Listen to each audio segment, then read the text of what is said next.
So now that the headliner is all out and I got the cab light bolts all out, or screws, I did use sealant to mount the cab lights because I did have an issue with them leaking. So I'm going to try my best to get these popped off and start installing the new, here are the new Boost Auto paint matched S Series cab lights. And you're going to start with number 1 all the way on the far passenger side.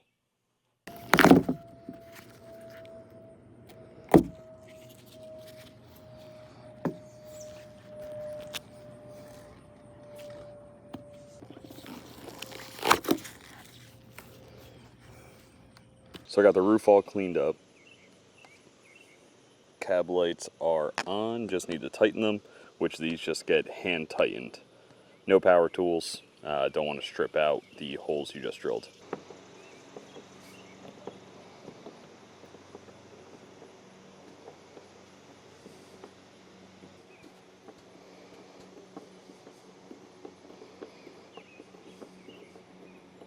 Now that the cab lights are all mounted up, take the harness, retrofit harness that Boost Auto sends you, get all these plugged in, making sure the negative and negative match up on the plugs, and then we'll get this and run it up to the headlight.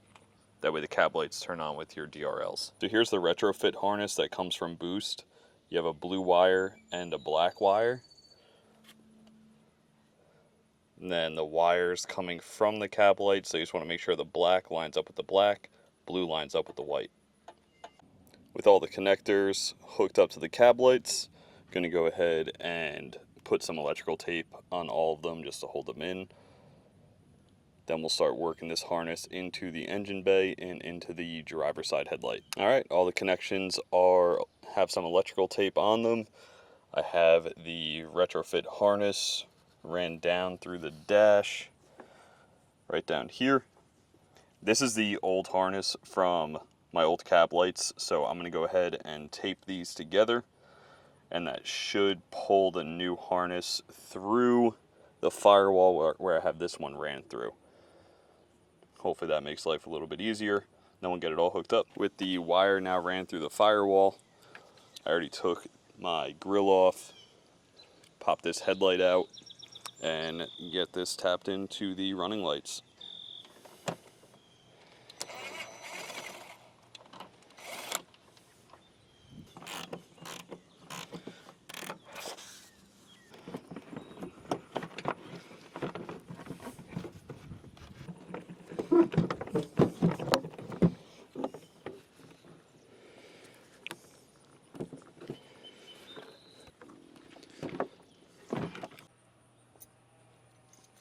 It's so bright out, I don't know if you're going to be able to see them, but let's see if they turn on. You can hardly see them. It is bright, but they're on.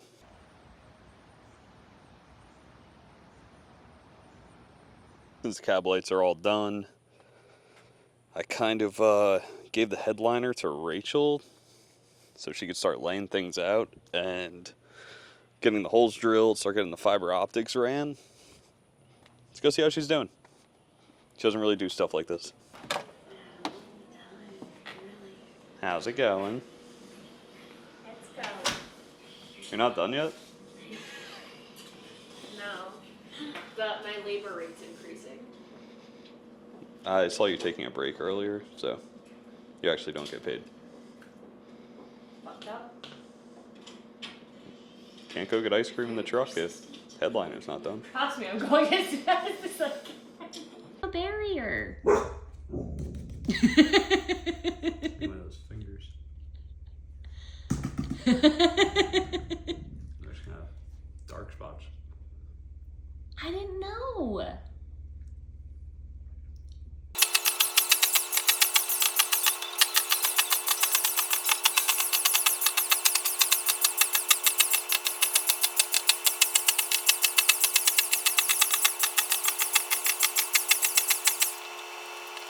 I had a choice. I could stand up and walk out and prove I was an old fart, or I could fall down the rabbit hole.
Going on. Had a little bit of trouble with the 4th gen. Last week was getting ready to leave for Bud's Creek, go racing, and as you can see here, completely torched this wheel with brake dust. Day before I was leaving, I took the truck to work and had the caliper seize on me. So I ended up changing out calipers, rotors, pads on both sides on the rear. Got that all done. I still need to sand and polish this wheel because it is absolutely wrecked, and this is after getting quite a bit of the brake dust off. Then, on my way back from Bud's Creek, something in the front started squeaking pretty bad, and my steering got weird. Well, the squeaking ended up just being one of the bolts on the wheel light backed out and was rubbing on the rotor. So, okay, not that big of a deal. But the steering was weird. So I started checking some things out. Seemed like everything was pretty good. And then I grabbed my track bar and one of the bolts backed off. So my track bar, I don't know if I can get my hand in there, just kind of wiggles back and forth. So I'm going to go get that tightened up, straighten all this out, and then go back to work on the 1st gen. A little bit easier to see from down here. But the lock nut on the end